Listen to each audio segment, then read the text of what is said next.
The morning sun beat down on the Sahara Desert as Dr. Kim Taeho wiped sweat from his forehead. He had been digging in this spot for 3 months now, following strange readings that his equipment picked up deep underground. His team thought he was crazy. Most archaeologists would never waste time in the middle of nowhere, chasing signals that might be nothing more than underground water or mineral deposits. But Taeho knew better. The readings were too regular, too organized to be natural. Something man-made lay buried beneath tons of sand and rock. Something very large. "Dr. Kim!"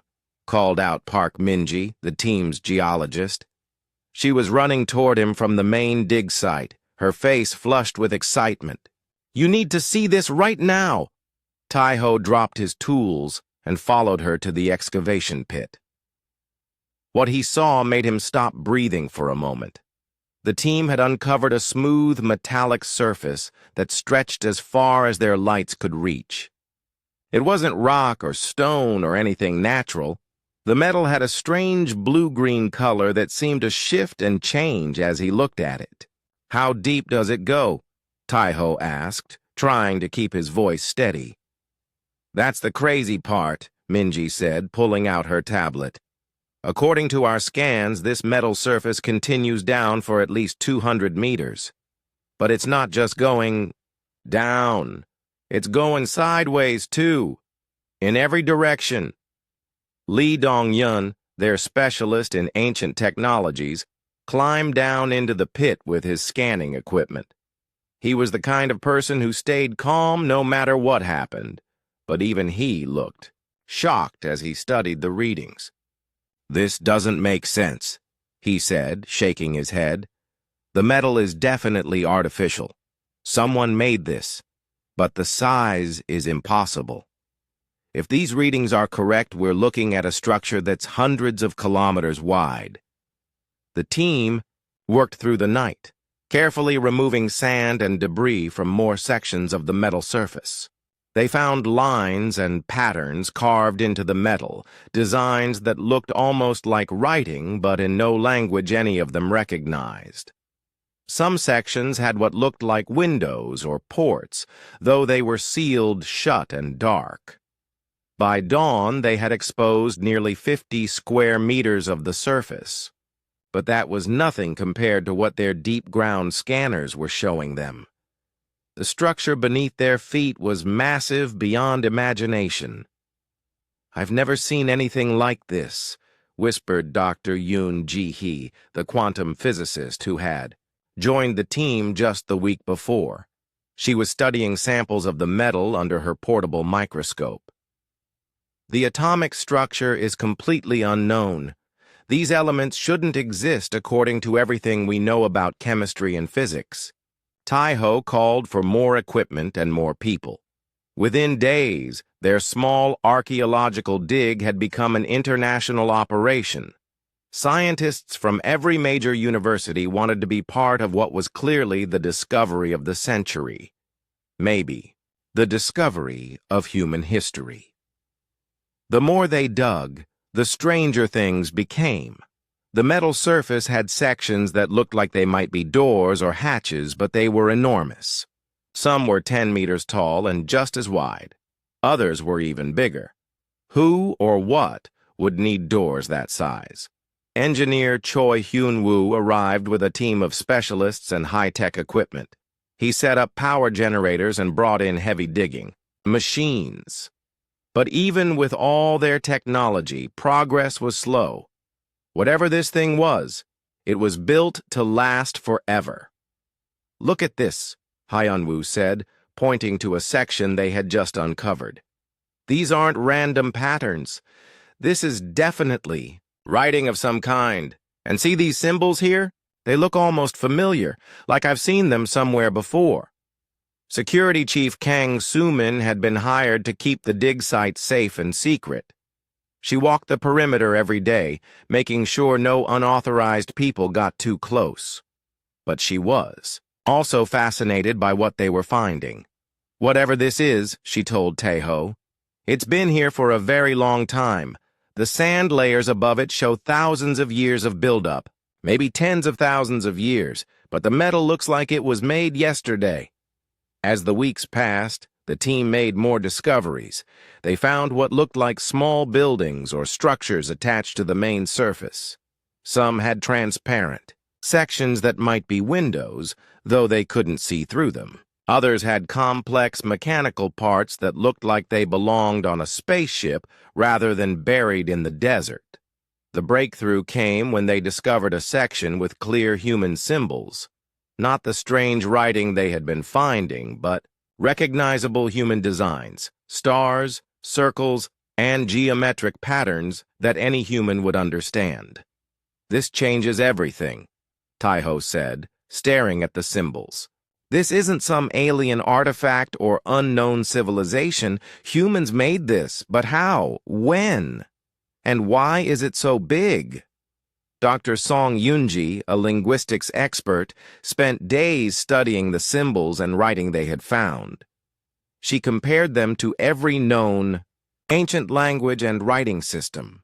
Some parts looked familiar, like very old versions of human languages, but other parts were completely new.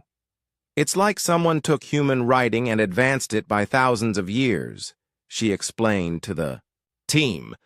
"The basic patterns are human, but the complexity is far beyond anything our ancestors should have been able to create." The media attention was becoming impossible to control. Satellite images showed the massive excavation site, and reporters from around the world were trying to get close enough to see what was happening. Governments were asking questions. The United Nations was demanding access. But the team wasn't ready to reveal their discovery to the world. They still didn't understand what they had found. They knew it was artificial, they knew it was massive, and they knew it was somehow human. But they didn't know what it was for, or how it got there. The answer came when they finally managed to clear enough debris to reveal a large, flat section that was obviously meant to be an entrance. It was circular, about 20 meters across, with symbols and patterns carved around the edges. In the center was what looked like a control panel with dozens of buttons and displays. "It's some kind of door," Hyunwoo said, studying the mechanism. "But it's been sealed for a very long time. Whatever's inside, someone wanted it to stay hidden." That night, as the team sat around their campfire discussing their next move, they all felt the weight of their discovery. They had found something that would change human history, something that would make people question everything they thought they knew about their own past. But they also felt scared. Whatever lay beneath the desert sand was far more advanced than anything humans should have been able to build in ancient times. It was as if their own ancestors had possessed technology that was beyond even modern capabilities. "Tomorrow we try to open it," Taiho decided. "Whatever's down there, humanity deserves to know about its own past." The team went to sleep that night knowing that everything would change once they unsealed that door. They had no idea just how much the world was about to be transformed by what they would find inside. The next morning brought news that would shake the foundation of everything humanity thought it knew about itself. Dr. Yoon Ji-hee had spent the entire night running tests on the metal samples, and her results were impossible to believe. "The atomic structure is completely stable," she announced to the gathered team, her voice trembling with excitement. "But these elements don't exist in nature. Someone created them artificially. And the energy readings, there's still power running through this metal after all these thousands of years." Taeho looked at the sealed entrance they had uncovered, 20 meters across, covered in symbols that were definitely human, but somehow more advanced than anything their ancestors should have known. Hyunwoo had connected his equipment to the control panel, trying to understand how it worked. "The power source is incredible," Hyunwoo said, checking his readings for the 10th time. Whatever's generating electricity down there is still running. After being buried for thousands of years, it's still running like it was built yesterday. The team had grown larger overnight. Word of their discovery had reached the highest levels of government and science. Military advisors stood alongside university professors. Engineers worked next to historians. Everyone wanted to understand what they had found. But understanding seemed impossible. Every test they ran, every measurement they took, defied logic. The structure beneath the sand was not just big, it was impossibly big. "Show them the scans," Minji said, setting up the holographic display system they had brought in that morning. The three-dimensional image that appeared above the projector made everyone fall silent. It showed the complete outline of what lay buried beneath them. Not a building, not a city, a ship, a massive, planet-sized ship. "This can't be right," whispered Nam Junho, the naval captain who had been brought in to consult on the project. "Ships don't get this big. This thing is 800 kilometers long and 300 kilometers wide. That's not a ship. That's a floating continent." But the scans didn't lie. The structure had all the features of a massive spacecraft. Engine, sections at the rear that were each the size of major cities, what looked like living quarters that could house millions of people, cargo bays that could contain entire ecosystems, and defensive systems that were beyond anything modern military technology could create. "There's more," Dong Yun said quietly. He activated another display. "This isn't the only one. Our deep-ground scanners are picking up similar structures all across this region. We count at least 12 ships of similar size, all buried at different depths." The silence that followed was deafening. 12 planet-sized ships, all buried in the Sahara Desert, all clearly human in design, all built with technology that was far beyond modern capabilities.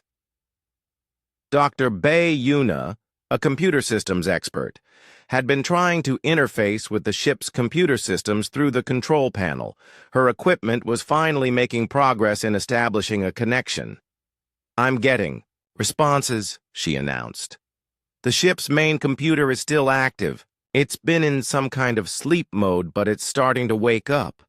And, oh my God, it's trying to communicate." Text began appearing on her screens. Not in any modern language, but in symbols that Yoonji recognized from the writings they had, found on the ship's hull. "It's definitely human," Yoonji said, translating as fast as she could. "But it's an evolution of human language that's thousands of years ahead of where we are now. It's like reading Shakespeare if you only knew elementary English."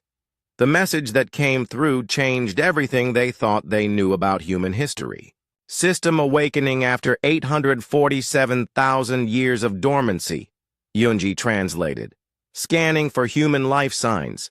Confirmed. Human presence detected. Bloodline verification in progress. Access authorized for descendants of the Third Human Empire." The team looked at each other in shock. Third Human Empire?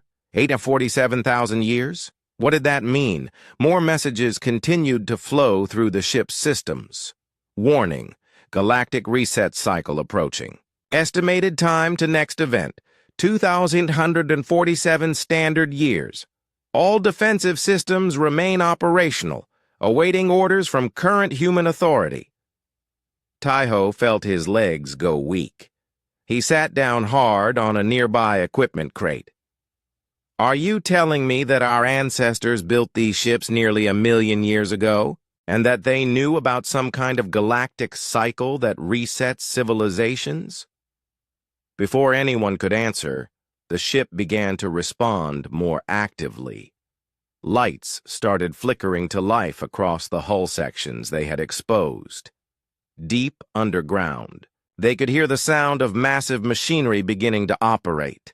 The ship was waking up. Emergency protocols activating, came another message through Yuna's equipment. Atmospheric processors starting, life support systems engaging, hull, integrity check complete. Preparing for potential emergency launch sequence. So-min immediately got on her radio to contact security teams. We need this area evacuated now. Everyone except essential personnel needs to get back at least 10 kilometers. We don't know what's going to happen. But Taeho refused to leave. None of the core team would leave. They had spent months uncovering this discovery, and they weren't going to run now just because their own ancestors' technology was more advanced than they had imagined. The ship continued to send messages as its systems came online. Hull breach. Detected in sections 1847. Initiating emergency repair protocols. Estimated time to full operational status, 72 hours. Requesting permission to begin sand clearing procedures. Sand clearing procedures? Junho asked. What does that mean? They got their answer when the entire desert around them began to vibrate. The sand above the ship started shifting and moving on its own. Ancient gravitational systems were activating, pushing away the thousands of years of accumulated sand and debris. It's digging itself out, Hyunwoo said in amazement. The ship has systems designed to clear away anything that might have buried it over time. As the hours passed, more and more of the ship became visible.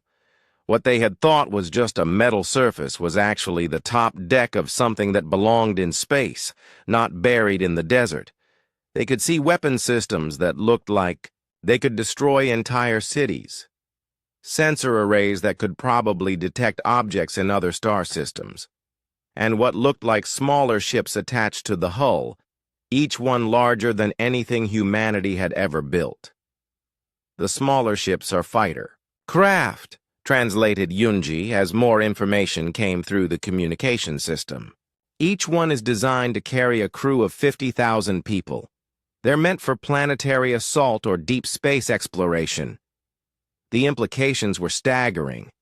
Not only had ancient humans built technology that was far beyond modern capabilities, but they had built it for war, for exploration beyond Earth, for operations on a galactic scale.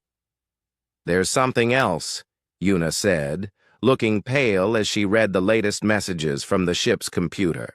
The ship is asking for confirmation of our authority to access its systems. It wants to run genetic tests to make sure we're actually human, and it wants to know if we're ready to resume operations against something called the Silence. The Baitai Silence? Taeho asked. More text appeared on the screens. What Yunji translated made everyone's blood run cold.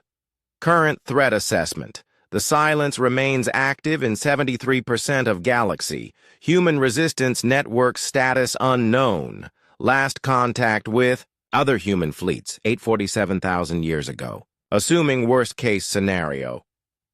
Preparing for solitary operations. Human civilization must be preserved and rebuilt for next cycle. As the sun set over the Sahara Desert, the team realized they had uncovered more than just an archaeological discovery. They had found evidence that humanity had once been a galactic power, locked in some kind of ancient war against an enemy called the Silence. And for some reason, their ancestors had hidden these incredible ships and allowed human civilization to start over from the beginning. The question that terrified them all was simple. If humans had been forced to hide and start over once before, what was going to happen when the rest of the galaxy found out that the planet-sized human starships were waking up again? 3 days after the first ship began awakening, the world watched in amazement as the massive vessel cleared itself of centuries of sand and debris. What emerged from the desert defied every law of physics and engineering that humanity thought they understood. The ship was not just large, it was a floating world, complete with its own atmosphere, its own gravity systems, and its own ecosystem. Forests grew on its upper decks, Rivers flowed through channels built into its hull.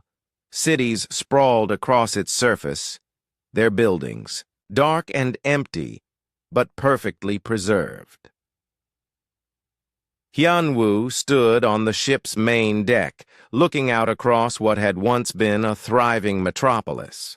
The buildings were human in design, but built with technology that made modern skyscrapers look like primitive huts.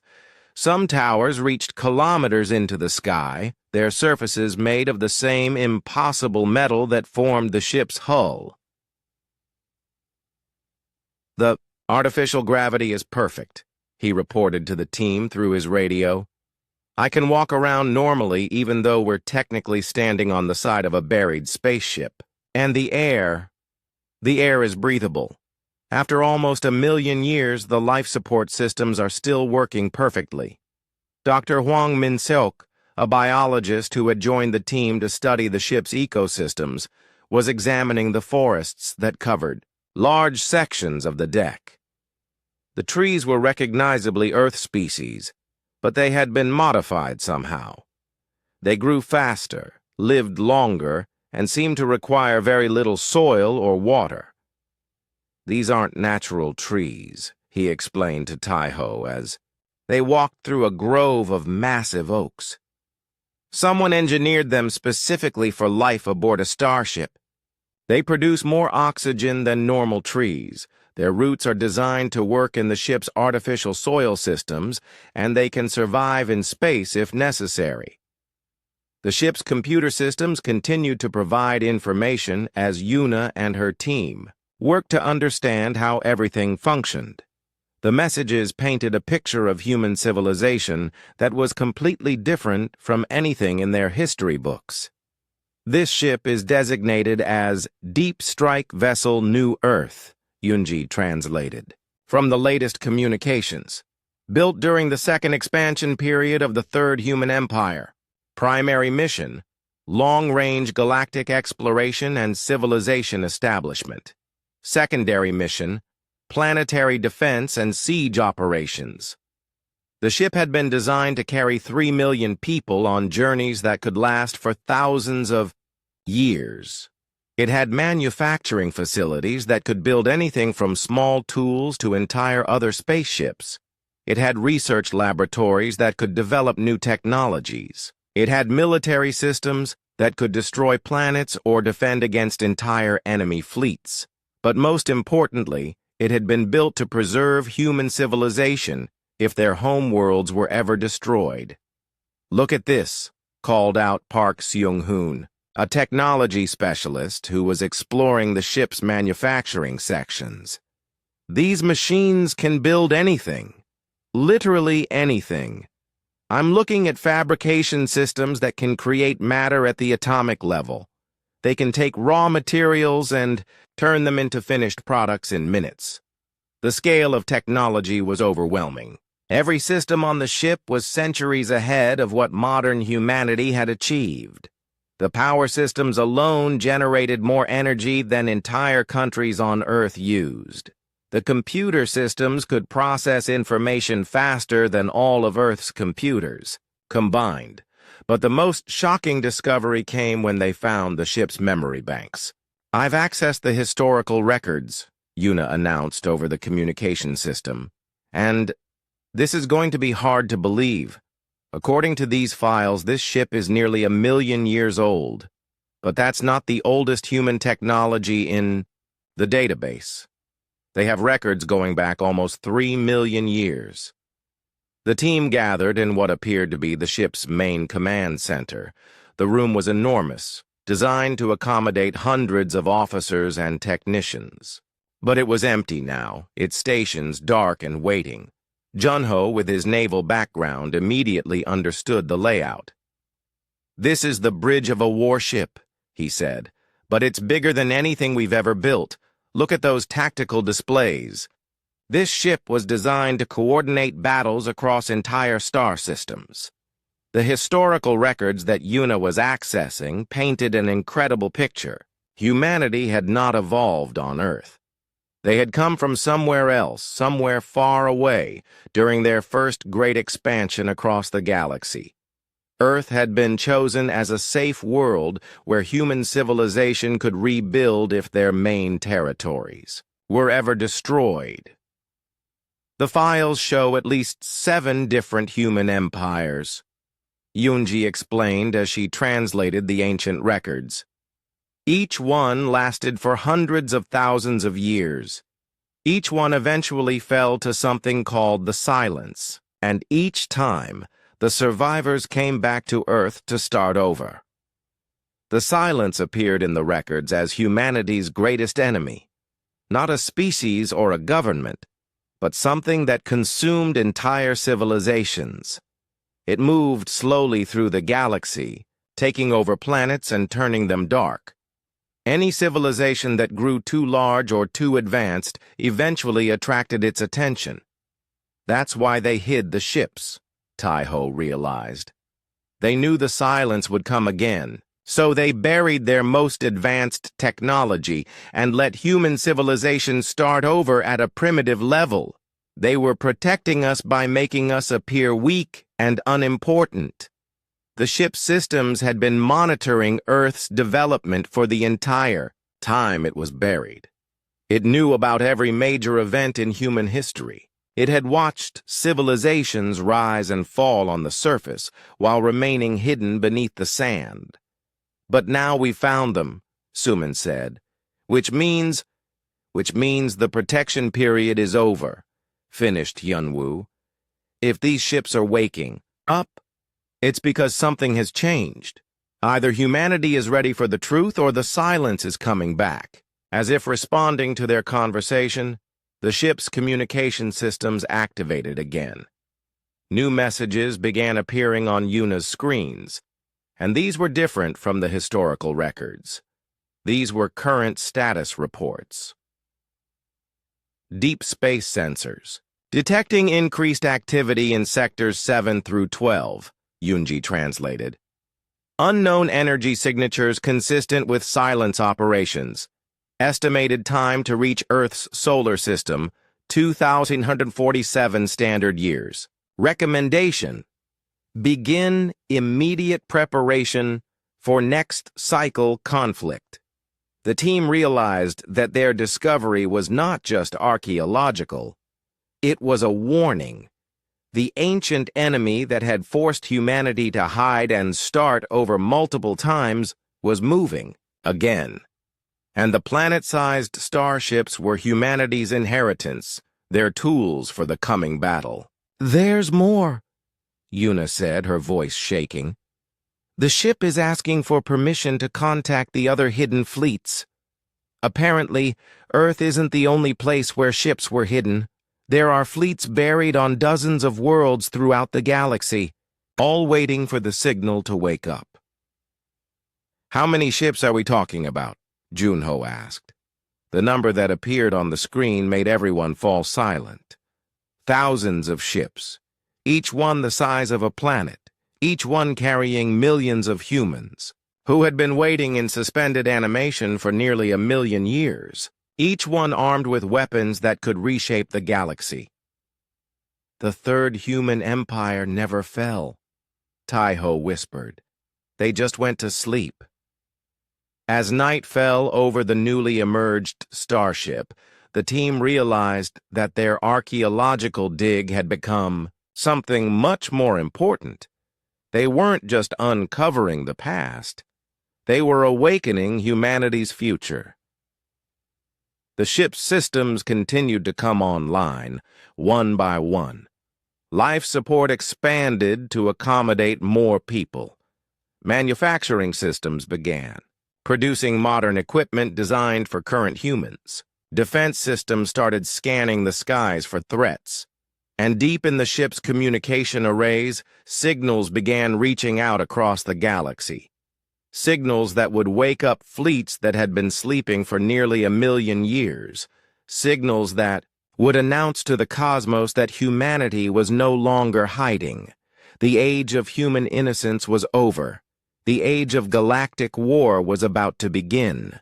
The signals from Earth's awakened starship traveled faster than light through quantum communication networks that spanned the galaxy.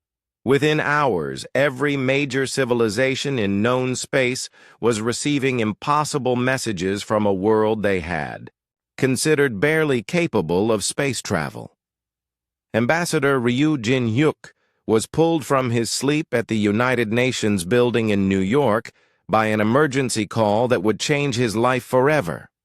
As Earth's primary representative to the few alien species that had made contact with humanity, he was used to dealing with diplomatic situations. But nothing had prepared him for this. "Sir," his aide said, bursting into his office, "we're receiving incoming transmissions from 17 different alien civilizations, all at once. They're all demanding immediate explanations about what they're calling the Awakening." The first to arrive were the Villani, a species that had always treated humans with polite condescension. Their ships appeared in Earth's orbit within 6 hours of the starship's awakening, moving at speeds that human scientists had thought impossible. High Admiral Vektar of the Villani Empire materialized in the UN General Assembly through their advanced transportation technology. His crystalline form shimmered with what humans had learned to recognize as extreme agitation. "Explain this deception," he demanded without any diplomatic greeting. "Your species claimed to be primitive. Your technology appeared limited to basic fusion and chemical propulsion. Yet our deep space sensors now detect massive energy signatures from your world consistent with Class Tsutorin civilization technology." Jin-hyuk tried to remain calm, but he was just as confused as the alien ambassador. "High Admiral, I assure you that we are just as surprised by these discoveries as you are. Until 3 days ago, we had no knowledge that such technology existed on our world." But Vektar was not satisfied. "Impossible. The energy patterns we are detecting match technology that is millions of years old. These are not recent developments. Your species has been hiding its true capabilities." Before Jin-hyuk could respond, more alien delegations began arriving. The Cristek Consortium sent a fleet of geometric ships that took position around Earth's moon. The nomadic fleets, wandering tribes that rarely interfered in galactic politics, appeared at the edge of the solar system with vessels that looked like mobile cities. Each species brought the same message: shock, confusion, and growing fear. Dr. Kim Tae-ho was brought from the dig site to meet with the alien delegations. As the lead archaeologist who had discovered the starship, he was one of the few humans who could explain what they had found.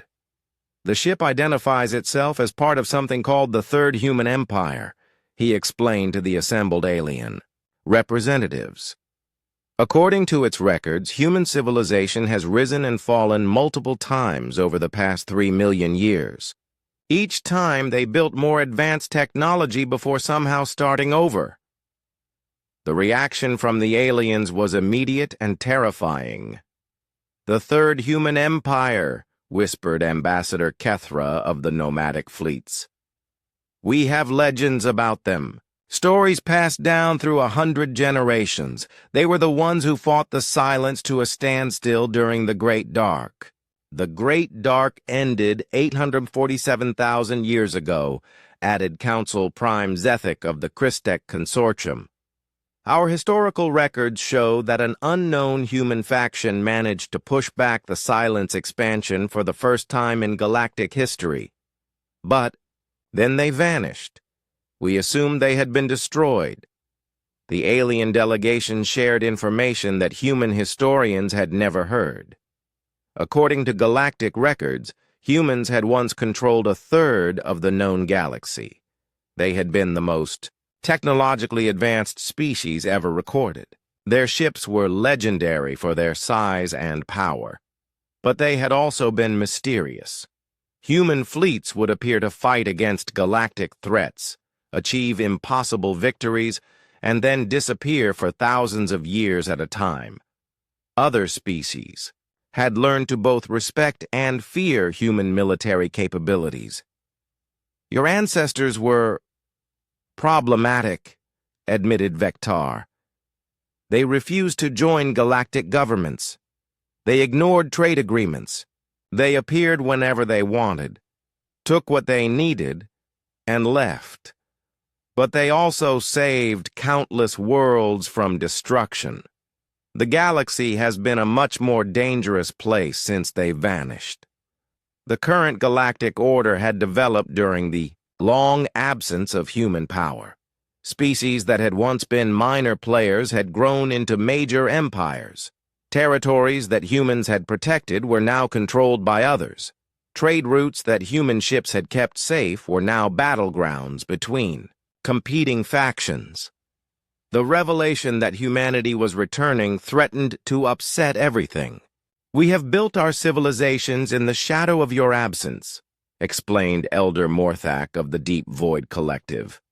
"Our territories, our trade agreements, our military alliances, all of these were established under the assumption that the Third Human Empire was extinct.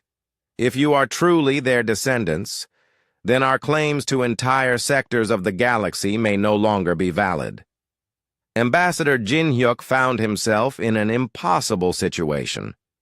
He was negotiating on behalf of a species that he was just learning had once ruled a galactic empire. The aliens knew more about human capabilities than he did. "What do you want from us?" he asked the assembled delegations. The answer varied depending on the species.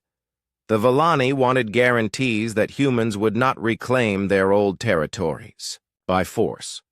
The Christek Consortium wanted access to human technology for trade purposes. The nomadic fleets wanted to know if humans were preparing for another war against the Silence. But all of them wanted the same basic thing. They wanted to know if humanity was about to resume its place as a galactic superpower. The problem was that nobody, including the humans, knew the answer to that question. Back at the dig site, more ships were awakening. The signals from the first starship had activated dormant systems in the other buried vessels. One by one, massive forms were rising from the desert sand. Each ship was different in design, but similar in scale. Each one was a mobile world capable of supporting millions of people. The ship's computer systems were providing more information as they came online. According to their databases, Earth was just one of many worlds where human fleets had been hidden. Similar awakenings were happening throughout the galaxy as sleeping ships responded to the activation signals. "We're receiving confirmation signals from 8 on 47 other hidden fleets," reported Yuna as she monitored the communication systems. "They're spread across 12 different galaxies. The total fleet size it's impossible to calculate. Thousands of planet-sized ships, millions of smaller vessels, hundreds of millions of people who have been in suspended animation for nearly 1,000,000 years. The implications were staggering. Not only was humanity not the primitive species that everyone believed, but they were potentially the largest military force in known space. The alien delegations were becoming increasingly nervous as reports came in from across the galaxy. Ancient human facilities were activating on worlds that had been claimed by other species. Sleeping defense systems were waking up in asteroid fields and dead solar systems. The galaxy was filling with human technology that had been waiting patiently for the signal to resume operations. "This changes everything," admitted Vectar during a private meeting with Jin-hyuk. "My empire controls 17 star systems that were once human territory. If your people decide to reclaim them, we cannot resist. No species in the galaxy has the military power to fight the Third Human Empire if they are truly returning." But Jin-hyuk was more concerned about the references to something called the Silence. What exactly is this enemy that humans were fighting? Why did they hide their fleets instead of continuing the war? The alien ambassadors exchanged glances before.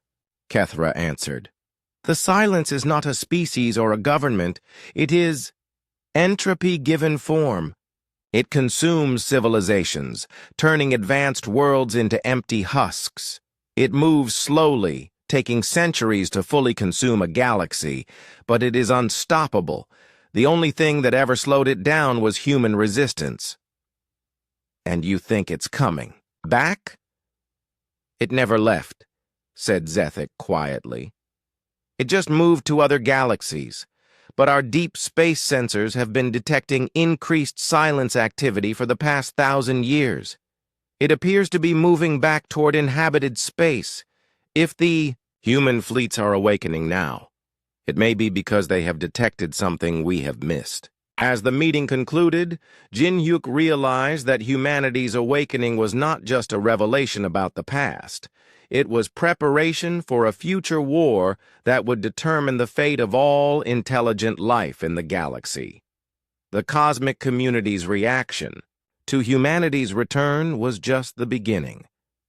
Soon, everyone would need to decide whether they were allies or enemies of the species that had once saved the galaxy and might need to do so again. Dr. Song Yoonji had been working for 18 hours straight, her eyes burning as she stared at the ancient text flowing across her screens. The ship's database contained the complete history of human civilization spanning 3 million years, written in languages that had evolved far beyond anything spoken on modern Earth. But she was making progress. The translation software she had developed was learning to recognize patterns and convert the ancient human languages into modern equivalents, and what she was discovering would reshape everything humanity thought about itself. "I've found the origin records," she announced to the assembled team in the ship's main archive chamber. The room was vast, its walls lined with crystalline storage devices that held more information than every library on Earth combined. According to these files, humans did not evolve on Earth. We came here during the first Great Migration, approximately 2.8 million years ago. Earth was chosen specifically because it was isolated, defensible, and suitable for supporting human life if our main civilization ever fell. Taiho looked up from the historical records he had been studying. So Earth was always meant to be a backup plan? More than that, Yoonji continued, her voice filled with amazement. Earth was designed to be a reset button for human civilization. Everything here was carefully planned. The placement of resources, the development of native species, even the basic layout of the continents. Our ancestors terraformed this entire world to serve as a refuge. Captain Nam Junho had been given command of the awakened starship by emergency authorization from Earth's government. He was still struggling to understand the scope of what he was now responsible for. The ship's bridge was larger than most airports, filled with control systems that managed technologies he could barely comprehend. "Show me the tactical situation," he ordered the ship's artificial intelligence system. A holographic display materialized in the center of the bridge, showing the current state of the galaxy. What Junho saw made his blood run cold. Nearly 3/4 of known space was marked in dark red, indicating territories that had been consumed by the silence. "Current threat assessment," the AI announced in perfect, if archaic, human speech. Silence expansion has accelerated beyond predicted parameters. Estimated time to reach Sol system has been revised from 2,147 years to 1,200 years. Recommendation: immediate activation of all dormant fleets and implementation of Emergency Protocol 7. "What is Emergency Protocol 7? Junho asked. "Complete galactic evacuation to prepared refuge systems." Estimated survival rate for galactic civilization, 23%. Alternative recommendation, resume direct combat operations against silence forces. Estimated survival rate for galactic civilization, 67%. The choice was stark. Humanity could run again, saving less than a quarter of all intelligent life in the galaxy.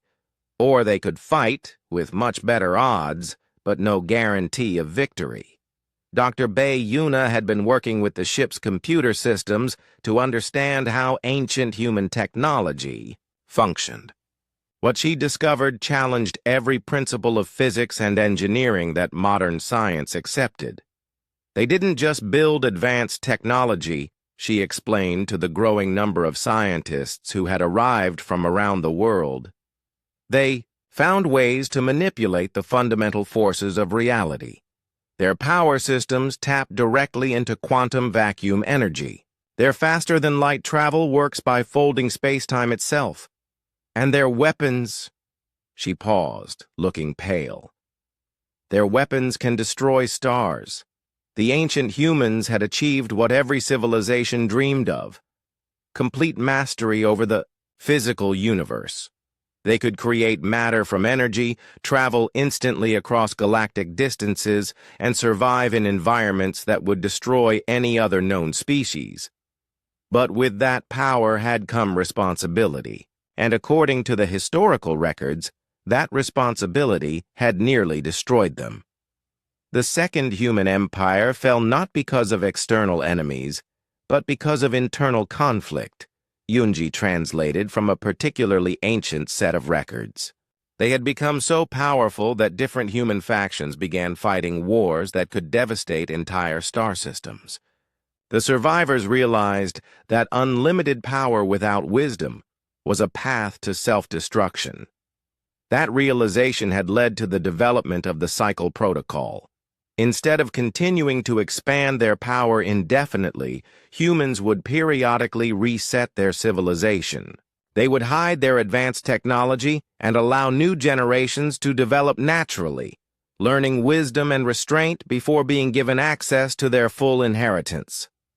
The Third Human Empire was the most successful iteration, the ship's AI explained when asked about the cycle system. They maintained galactic stability for 400,000 years while fighting a defensive war against the Silence. But eventually, they too recognized the need for renewal. The Silence threat was contained, so they implemented the longest reset cycle in human history. But the reset had not been intended to last nearly 1,000,000 years. Something had gone wrong with the awakening protocols. The ships should have emerged after 50,000 years, when humans had redeveloped sufficient technology and wisdom to handle their inheritance responsibly. The delay was caused by silence interference, the AI revealed. Enemy forces managed to disrupt our monitoring systems during the early reset period. We lost contact with surface civilization and reverted to emergency protocols, remaining dormant until direct threat to the Sol system was detected. Captain Junho studied the tactical displays showing the current state of the galaxy. The Silence had not been idle during humanity's long sleep. It had consumed dozens of major civilizations and was now approaching the galactic core where most intelligent species lived. "What exactly is the Silence?" he asked the AI. The answer that came back was more terrifying than any alien invasion or galactic war. "The Silence is entropy weaponized," the AI explained. "It is not a species or a government, but a cosmic force that seeks to return the universe to a state of maximum entropy. It consumes energy, information, and complexity, leaving behind empty space, devoid of matter or meaning." Ancient human scientists had theorized that the Silence was either a natural cosmic phenomenon that occurred periodically throughout the universe, or an artificial creation left behind by some extinct super-civilization. Either way, it was the ultimate enemy of all organized life. Why are humans able to fight it when other species cannot? Junho asked. Human consciousness appears to have a unique resistance to entropy manipulation, the AI replied. Other species become absorbed into the silence gradually, losing individual identity and purpose. Humans maintain cognitive independence even when directly exposed to silence influence. This makes us effective at developing countermeasures and maintaining long-term resistance operations. The revelation explained why humans had always been the galaxy's primary defense against the silence, not because they were the strongest or most advanced species, but because they were the only ones who could resist the enemy's primary weapon, the gradual dissolution of organized thought and purpose. Dr. Park Sung-hoon had been exploring the ship's manufacturing sections, trying to understand how ancient humans had built their incredible technology. What he found was a complete industrial base that could produce anything from basic tools to entire planets. They didn't just master physics, he reported to the team. They mastered creation itself. These manufacturing systems can assemble matter at the quantum level, creating any substance or device that can be properly designed. The only limitation is energy input, and their power systems are essentially unlimited. The ship contained detailed plans for rebuilding human civilization to its former glory. Technologies that could transform dead worlds into garden planets, weapons that could protect entire solar systems from attack, and most importantly, the knowledge needed to resist and eventually defeat the silence. But accessing that knowledge required more than just technical skill. The ancient humans had built safeguards into their systems to prevent misuse. The ship's AI is testing us, Yuna realized as she worked with the computer systems. It's evaluating whether modern humanity has developed the wisdom and restraint necessary to handle these technologies responsibly. Until we pass its tests, it will only provide limited access to the most dangerous capabilities. The tests were not just technical, but moral. The AI presented scenarios where humans would need to choose between personal gain and galactic welfare. It asked questions about the use of power and the responsibility that came with advanced technology. Our ancestors learned from the failures of previous empires, Yunji discovered in the deepest historical archives. They built these tests because they knew that power without wisdom inevitably leads to destruction. We have to prove that we've learned the same lessons before we can inherit their legacy. As the sun set over the awakened starship, the team realized that their discovery was more than just advanced technology.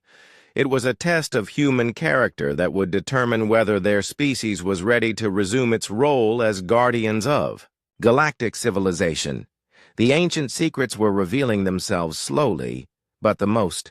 Dr. Bei Yuna stood before the ship's primary AI interface, a crystalline structure that pulsed with soft blue light in the center of the main computer core. For 3 days, she had been working to gain full access to the starship's systems, but the ancient artificial intelligence remained cautious about trusting modern humanity with its most dangerous capabilities. You seek knowledge of weapons that can destroy stars, the AI said, its voice resonating through the chamber. You request access to technologies that can reshape entire worlds, but you have not yet demonstrated the wisdom necessary to use such power responsibly. The AI had been subjecting the human team to a series of tests designed to evaluate their character, judgment, and moral development. Unlike the technical challenges they had expected, these tests focused on ethical decisions and the responsible use of power. Present your credentials, the AI continued. Show me that modern humanity has learned from the mistakes that destroyed the first and second human empires. The first test had come that morning.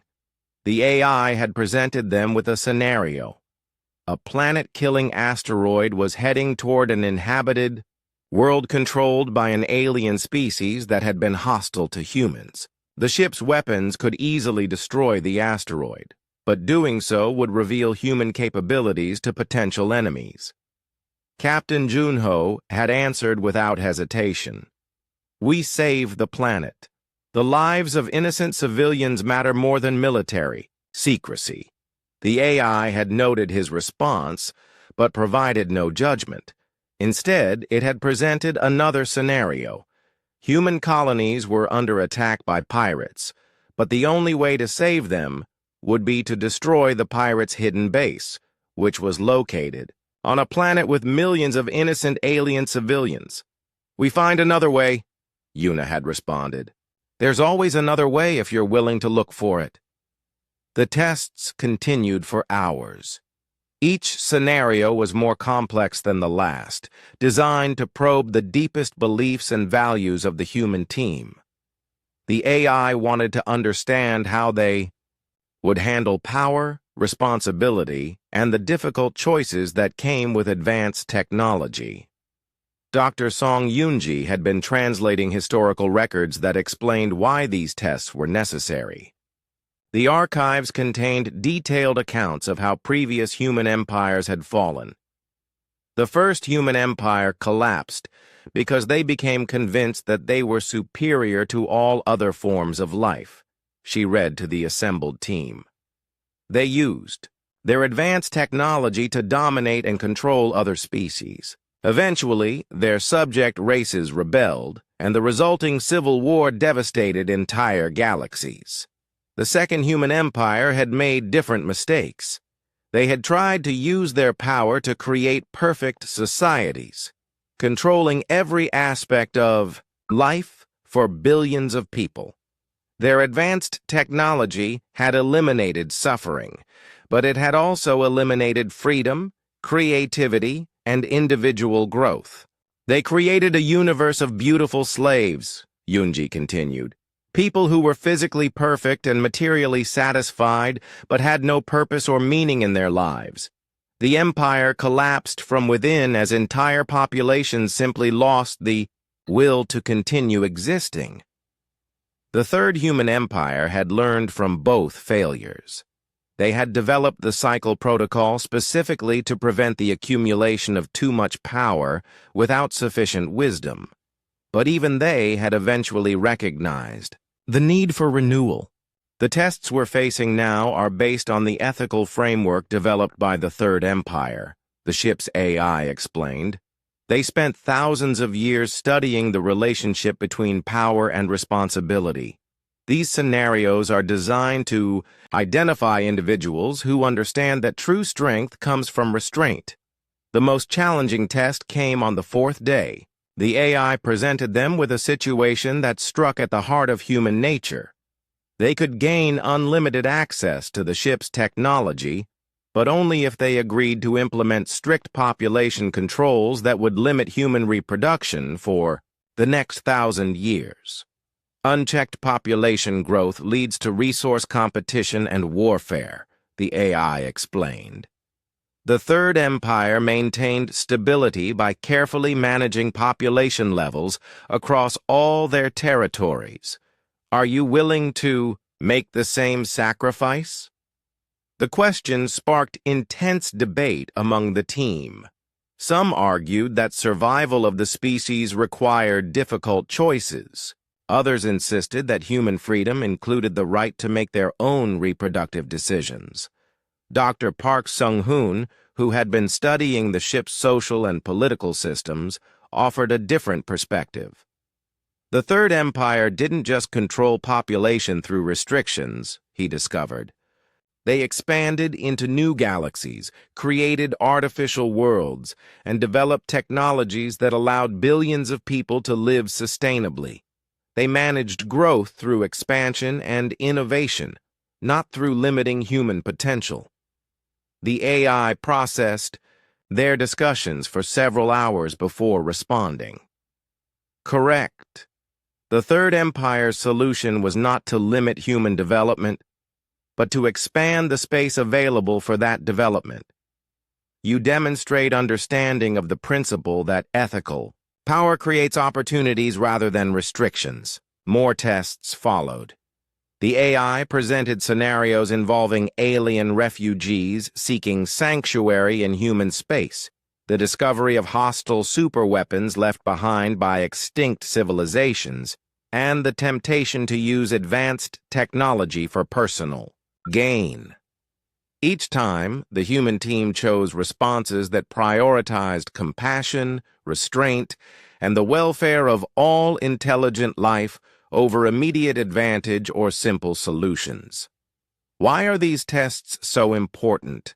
Captain Junho asked after they had been working for nearly a week. The answer came from Dr. Huang Min-seok, who had been studying the ship's historical archives.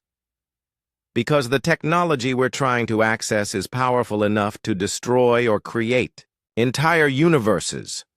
The ancient humans built safeguards because they knew that good intentions weren't enough. People with unlimited power need unlimited wisdom to use it responsibly." The ship's database contained records of civilizations that had gained advanced technology without developing corresponding wisdom. Some had destroyed themselves within generations. Others had become cosmic plagues, spreading across the galaxy and consuming everything in their path. The silence itself may have originated from such a civilization, the AI revealed during one of their sessions. A species that achieved total mastery over matter and energy, but lost sight of the value of individual consciousness and organized complexity.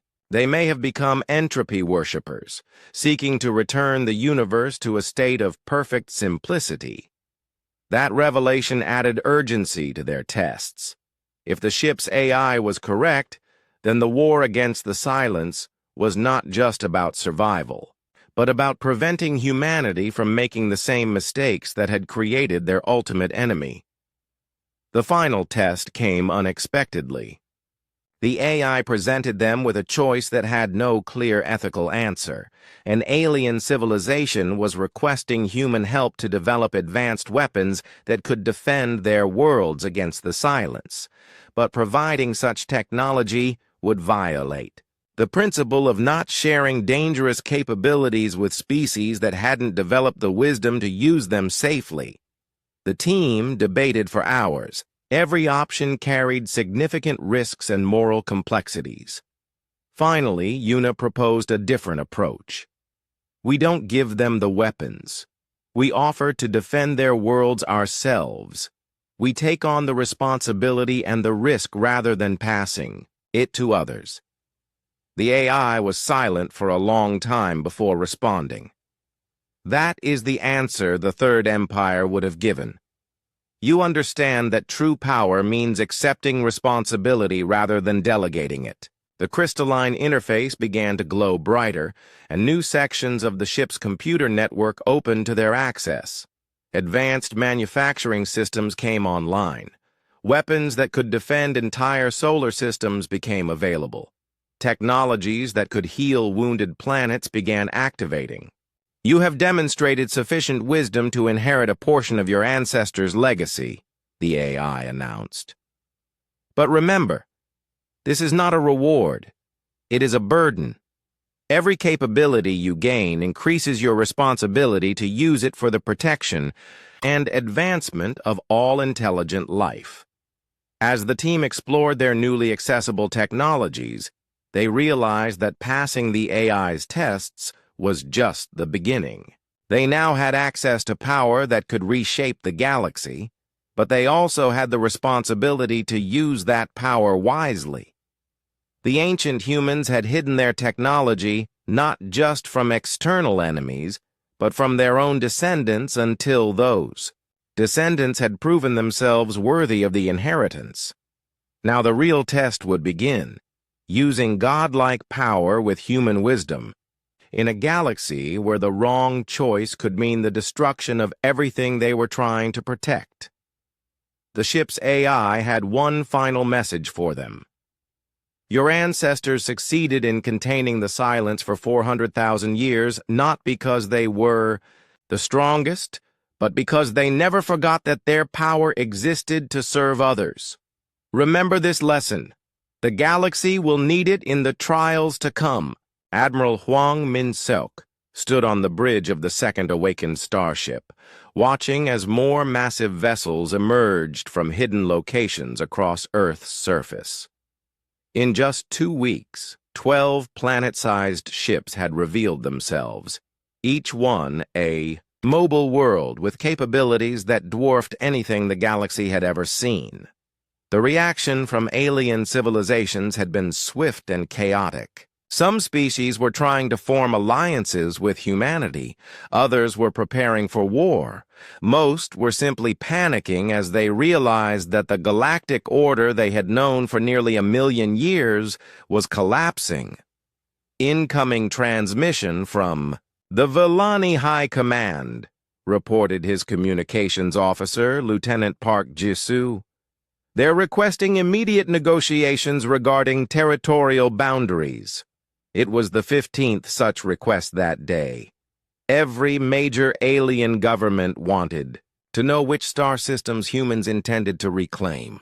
According to the ancient territorial maps stored in the ship's databases, the Third Human Empire had once controlled over 40% of the known galaxy. Tell them we'll respond when we've finished our internal consultations, Min-seok replied. He had no idea what humanity's intentions were regarding their old territories. The ancient claims covered thousands of star systems, many of which now held billions of alien civilians who had been living there for centuries. The awakening of human fleets was accelerating across the galaxy. Every day brought reports of new ships emerging from hidden locations. Ancient human facilities were activating on worlds that other species had claimed as their own. Defense systems that had been dormant for millennia were suddenly scanning the skies and identifying potential threats. We're receiving a priority communication from Fleet Command Beta, announced another officer.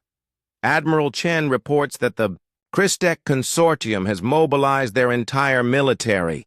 They're moving fleets toward the Outer Rim territories. The Christek Consortium controlled 17 star systems that had once been human colonies.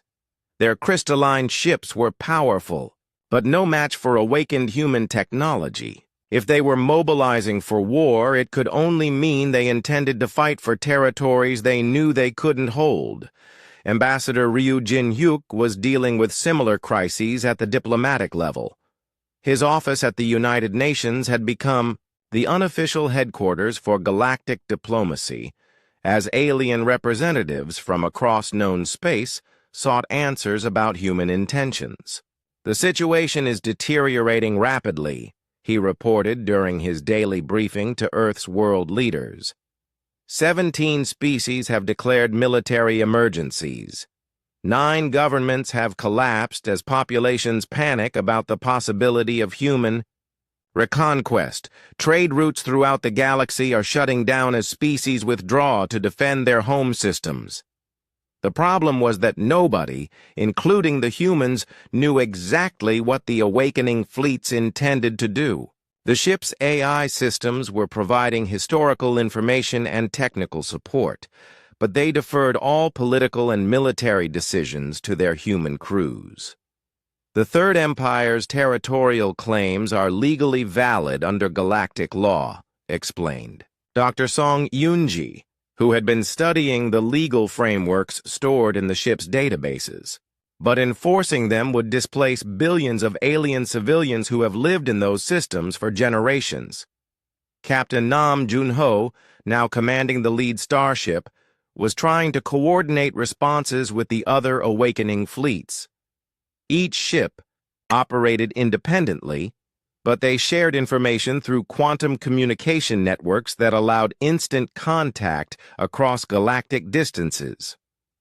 Fleet Gamma reports contact with the nomadic tribes, he announced during the daily command meeting. The nomads are offering to serve as intermediaries between us and the other species. They claim neutrality and want to prevent a galactic war. The nomadic fleets were one of the few alien civilizations that remembered the old human empire fondly.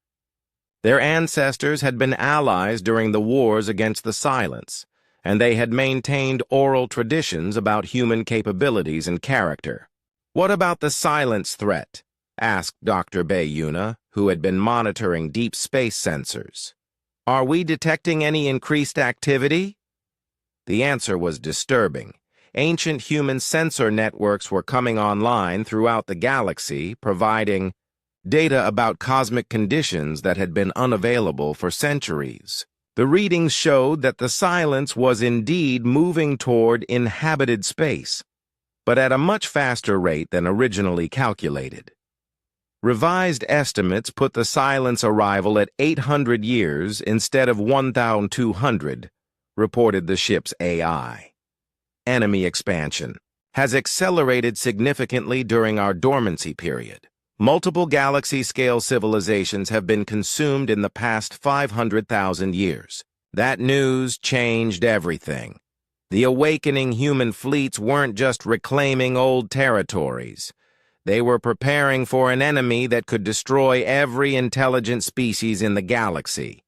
"We need to tell the other species about the real threat," Junio decided. "They think we're waking up to reconquer the galaxy. They don't understand that we're waking up to save it."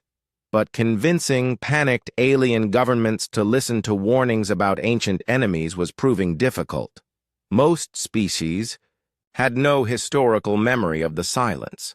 To them, it was just a human legend being used to justify military expansion. The situation became critical when the Andorian Defense League announced they were forming a coalition to resist human expansion. 12 species had agreed to pool their military resources and technology to fight against what they saw as an invasion by a returning empire. "They're calling it the Free Galaxy Alliance," reported Jin Hyuk during an emergency session with the ship commanders. "They claim they're defending galactic civilization against human imperialism." Admiral Min Seok studied the tactical displays showing alien fleet movements. The Alliance was mobilizing impressive military forces, but they had no understanding of what they were facing. Modern alien technology was advanced, but it was still centuries behind what the awakened human ships possessed. "A single one of our ships could defeat their entire combined fleet," he said grimly. "But if we demonstrate that level of superiority, it will only confirm their fears about human intentions." The crisis came to a head when Alliance forces attempted to blockade a star system where a human fleet was awakening. The confrontation occurred in the Kepler sector, where ancient human colonies had been replaced by crystalline settlements over the centuries. "Alliance fleet demanding we withdraw from Kepler 442, reported Captain Lee Soo-young from the awakening fleet. "They're claiming the system under right of continuous occupation." "Orders, sir?" Jun-ho faced an impossible choice. If human fleets withdrew, it would set a precedent that could prevent them from accessing other critical systems. But if they forced their way through, it could trigger the galactic war they were trying to prevent. "What does the system contain?" he asked. The answer came from the ship's historical databases. Kepler 442 houses a critical silence detection array built by the Third Empire. The array monitors deep space for enemy activity and coordinates early warning systems across 17 galaxies. Without it, we would be blind to silence movements. The human fleet couldn't afford to lose access to such a critical facility, but the alien alliance was prepared to fight rather than allow what they saw as human aggression. "Open a communication channel to the alliance fleet," Junho ordered. "Let me speak to their commanders directly." The holographic display showed Admiral Kethvar of the Andorian Defense League, flanked by commanders from 11 other species. They looked determined but nervous, clearly aware they were facing technology they didn't understand. This system, is under the protection of the Free Galaxy Alliance, Kethvar announced. We will not allow human expansion to continue unchecked. Admiral, Junho replied, trying to keep his voice calm and reasonable. We're not here to claim territory or displace your people. We're here because this system contains early warning equipment that monitors for a threat that could destroy every civilization in the galaxy. Convenient excuse, sneered Commander Zethlor of the Christek forces. Every conqueror claims they're acting for the greater good. Junho realized that words alone wouldn't convince them. The alien commanders had no frame of reference for understanding the silence threat. They needed proof. I'm going to show you something, he said. Our deep space sensors have detected the approach of the enemy our ancestors fought.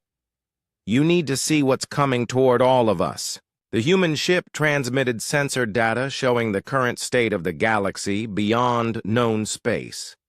The images revealed entire regions where stars had gone dark, where planets had been stripped of all matter and energy, where space itself seemed empty of everything except expanding fields of nothingness. The alien commanders fell silent as they studied the data. They were seeing the aftermath of civilizations that had been completely consumed, their entire existence erased, as if they had never existed. This is what the silence does, Junho explained. This is why our ancestors hid their fleets and allowed human civilization to restart. They knew this enemy would return, and they prepared the tools we would need to fight it. The Alliance fleet, commanders exchanged glances, their previous certainty shaken by the evidence of cosmic-scale destruction. President Li Ji-wan stood before the largest gathering in galactic history. Representatives from over 300 species had assembled in the newly constructed Galactic Congress Station, a massive facility built using ancient human technology, but designed through cooperation between dozens of civilizations. 6 months had passed since the confrontation in the Kepler sector, 6 months that had transformed the galaxy from a collection of suspicious, competing empires into something entirely new, a genuine alliance built on mutual understanding and shared purpose. Today marks not just the end of one age, but the beginning of another, she announced to the assembled delegates. Her words were transmitted instantly across the galaxy through quantum communication networks that the awakened human fleets had helped establish. The transformation had not been easy. After Admiral Junho's demonstration of the silence threat, most alien civilizations had agreed to cooperate with humanity rather than fight them. But trust had been built slowly, through actions rather than words.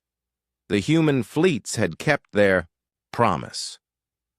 Instead of reclaiming their ancient territories by force, they had offered to share them with the species that had lived there for centuries. Ancient human colonies became joint settlements where multiple species worked together to develop new technologies and prepare for the coming threat. We have learned that the universe is vast enough for all of us, President Lee continued. The ancient human empire made many mistakes, but their greatest wisdom was understanding that true strength comes from protection and cooperation, not conquest and domination. Dr. Park Seung-hoon had become the director of the new Galactic Technology Sharing Initiative. His team worked aboard planet-sized research vessels that traveled between star systems, helping other species develop the advanced technologies they would need to resist the silence. We're not just sharing weapons, he explained to a gathering of alien scientists. We're sharing the knowledge that creates weapons. We're teaching other species to build their own starships, develop their own defenses, and contribute their own innovations to our common cause. The cooperation had led to breakthroughs that neither humans nor aliens could have achieved alone. crystalline computing systems that enhanced human AI capabilities, nomadic fleet mobility technologies that made the massive human ships even more flexible, organic biotechnology from dozens of species that could repair battle damage faster than any mechanical system. Captain Nam Junho now commanded the flagship of the United Galactic Defense Fleet, a massive armada that included vessels from every major civilization. The human planet ships served as mobile command centers and manufacturing bases, while alien vessels provided specialized capabilities and local knowledge. Fleet status report, he requested, during the daily briefing aboard the flagship New Horizon. All sectors report ready status, replied his operations officer, Commander Kim Minji, who had been promoted from her original position as a geologist. We have 847 major battle groups positioned throughout the galaxy, with full-spectrum coverage of potential silence approach vectors. The numbers were staggering. The combined galactic fleet included over 50,000 major warships, millions of support vessels and defensive installations in every inhabited star system. But more importantly, it included billions of trained personnel from hundreds of species, all working toward the same goal. Admiral Huang Min-seok commanded the Deep Space Monitoring Division, using ancient human sensor networks combined with alien detection technologies to track silence movements beyond the galactic rim. Latest projections show first contact in approximately 750 years, he reported to the Joint Command Staff. The enemy is still approaching, but our expanded sensor network is giving us detailed information about their capabilities and movement patterns. For the first time in galactic history, civilizations had advance warning about the silence threat. Previous species had been caught unprepared, consumed before they understood what was happening. This time would be different. Dr. Song Yunji had established the Galactic Historical Archive, preserving the knowledge and culture of every species in case the worst happened. But she was also working on something more important: understanding the silence itself. "We've discovered something crucial," she announced during a joint research conference. "The silence isn't just destroying civilizations, it's learning from them. Each species it consumes adds to its capabilities. That's why it's become more dangerous over time." The implication was sobering. The silence that was approaching was far more powerful than the one the ancient human empire had fought. It had consumed dozens of galactic civilizations since then, acquiring their technologies and knowledge. But the Alliance had advantages the ancient humans had never possessed. Instead of one species fighting alone, hundreds of civilizations were working together, sharing their knowledge and combining their strengths. Dr. Bei Yuna had become the director of the Anti-Entropy Research Division, leading teams of scientists from across the galaxy in developing new types of weapons and defenses specifically designed to counter silence capabilities. "We're not just trying to match their power," she explained to the Galactic Defense Council. "We're trying to understand the fundamental nature of entropy manipulation and develop countermeasures that the silence has never encountered before." The research was yielding promising results. Ancient human technology provided the foundation, but innovations from other species were creating entirely new approaches to fighting an enemy that consumed organized matter and energy. The crystalline species had developed quantum stabilization fields that could protect matter from entropy decay. The nomadic fleets had created mobility systems that could outmaneuver even silence expansion patterns. Dozens of other species contributed biological, mechanical, and energy-based innovations. But perhaps the most important development was psychological. For the first time in recorded galactic history, the various species were thinking of themselves as a unified civilization rather than competing empires. The ancient humans were right about one thing, observed Elder Kethra of the nomadic fleets during a diplomatic reception. The greatest strength in the universe is the ability to inspire others to work together toward common goals. Security Chief Kang Sumin had expanded her role to galactic security coordination, working with alien law enforcement to prevent conflicts and maintain unity within the alliance. Her greatest challenge was not external threats, but the internal pressures of managing cooperation between species that had been enemies for centuries. Trust is built through shared sacrifice, she reported to the Galactic Council. Every time our species choose to help each other instead of competing with each other, the alliance becomes stronger. As President Lee concluded her address to the Galactic Congress, she looked out at the assembled representatives and saw something that had never existed before. A true galactic civilization built on voluntary cooperation rather than conquest or domination. Our ancestors hid their greatest achievements, not because they were ashamed of them, but because they knew that power without wisdom leads to destruction, she said.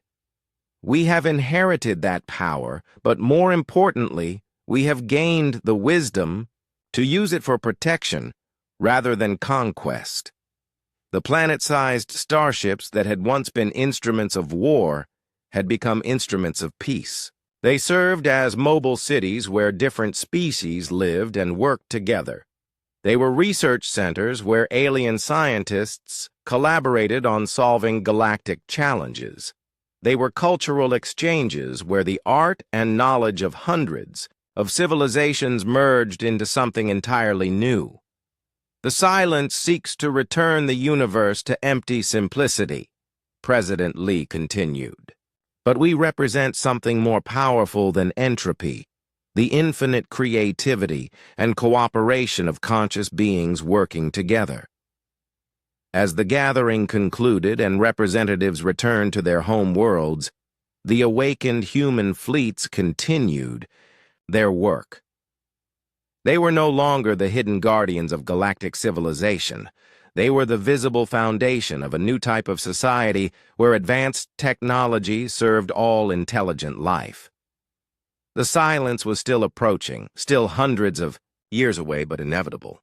When it arrived, it would face something it had never encountered before. Not a single species defending itself alone, but an entire galaxy united in purpose and strength. Dr. Kim Tae-ho, the archaeologist whose desert excavation had started it, all stood on the observation deck of the research vessel Discovery and watched as alien and human children played together in the ship's gardens. They were growing up in a universe where cooperation between species was normal, where the galaxy itself was their home. "What do you think our ancestors would say about all this?" asked Dr. Yoon Ji-hee, joining him at the observation window. Tae-ho smiled as he watched the children chase each other through groves of trees that grew in soil from a dozen different worlds. "I think they would say, we finally learned the lesson they tried to teach us. That true power isn't about what you can destroy or control. It's about what you can protect and help grow."